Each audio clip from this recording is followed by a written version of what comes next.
Someone asked me to show them my hoist and how I'm mounting my roof box. So, okay, garage. This is where I park my Land Cruiser. I moved it out for this video. To mount the rooftop tent on my Land Cruiser and then also to just move it on and off my trailer, I decided to install a Harbor Freight hoist in the ceiling. But to make it look really clean, and it's not clean, as you can see, I have an extension cord running to the power, and then I have my hoist cable, right? Simply put, I can just grab it. It's on a bungee. You can reach down, right? I cut a 3-inch hole, I think it is. I bought a 3 or 4-inch hole dryer vent, like that's just to make it look flush. And then I cut the hole to fit, you can see. Just to make it look nice. And I put some wire loom to ensure that the steel cable never interfered with the power cable, but that's all temporary. Power cable is gonna get routed up into the attic. So let's go up in the attic. And I'll show you what I got up here. See, I got a light right up here. So, no problem. I can actually just make a power outlet out of that, and then I can run my hoist. Just to give you a good idea of what it looks like. From the ceiling, I had access. Look, there's my hoist. So I took some 2x2s, or 2x6s rather, and I laminated them together to essentially make a 4x6. I wanted lots of strength. And then if you look at my ceiling joists, 1, 2, 3, 4, 5 ceiling joists that I span with this. And then I bought a Harbor Freight, Pittsburgh. I think it's like a 220, but if you double it, which I've got it basically snatch blocked, it's 440 lift pounds. It was like $100 or less. And I went into the ceiling where the decking was and I cut it out. And then I mounted it across this setup here.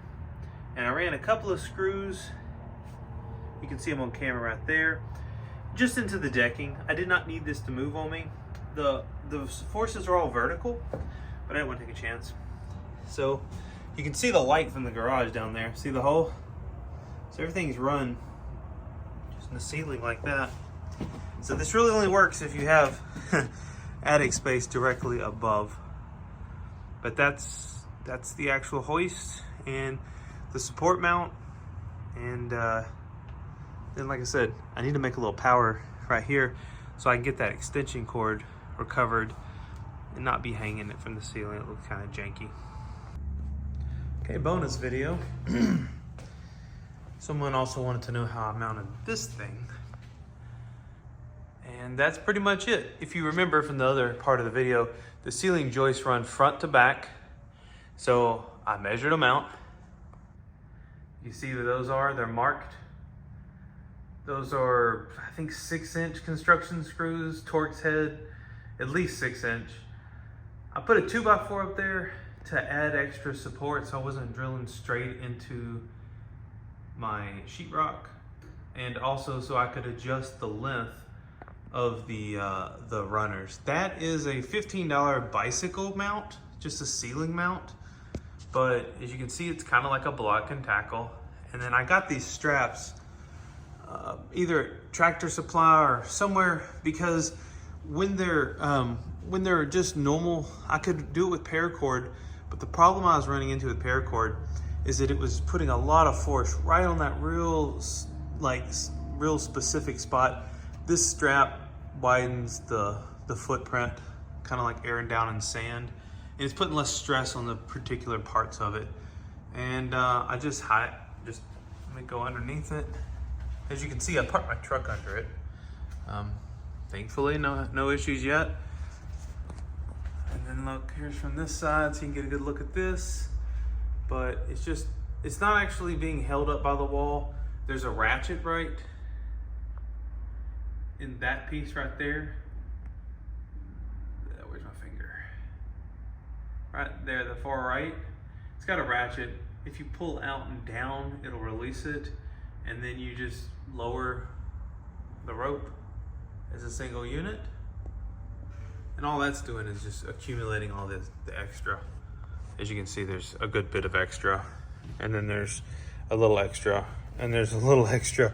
And the only reason I keep all that extra is because it surprisingly uses more rope than you think whenever you're lowering it down. Another bonus, I've got this little table from Harbor Freight. When I lower it down, I put a table under it and lower it onto the table because it's sure easier on my back to pick it up off the table than it is to pick it up off the ground. And this thing weighs about 40 or 50 pounds, but it's pretty beefy because it's bulky. So the weight isn't the problem, the bulk is the problem. I wish I didn't have this beam right here, because then I would have mounted it this way. So you guys can improve this design by mounting it this way. You could literally back your truck up right onto it, lower it down. I'd be genius. Anyways, I can't do that, and I can't store it up here because the space between the garage door and the rails is only 16 inches, and that's 16 inches. So when you account for all the extra hanging, that's about 3 feet. There you go. Oh, and finally, bonus. If you're looking for a cool way to hang RC cars, this is the way. This is the way. I got the Mandalorian reference. But see these little hangers like that? They work excellent for hanging axles. So look. Bam. Keeps your tires from getting flat spotted. They can pretty much roll even on the wall. And sure, your wall gets a little dirty, but nothing that a little magic eraser or just paint can't fix. Simple fix. Easy way to do it. Thanks.